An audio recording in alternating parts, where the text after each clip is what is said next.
As the pioneers walked from Abiquiu Northwest through what we now know as Colorado, they had to camp every night, hunt for food, and protect themselves from the elements, while packing and unpacking their belongings daily on their mules, waking early, walking all day to their next destination. What was Colorado like? Let's find out.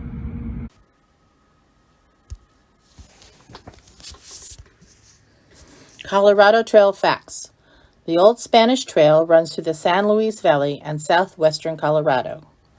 However, the northern branch of the trail runs from Espanola, New Mexico, north through Colorado and just east of Green River, Utah, where it joins the main route of the trail.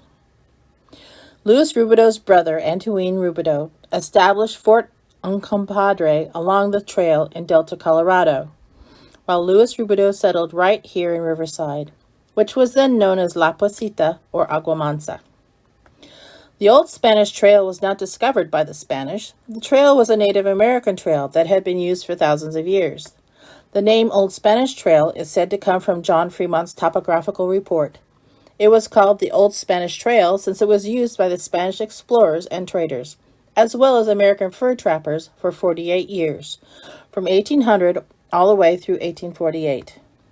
After 1850, the trail was used by U.S. military railroad survey expeditions and the growing numbers of settlers, farmers, and ranchers in Colorado, and those traveling on to the West Coast. Enjoy your journey along the Old Spanish Trail.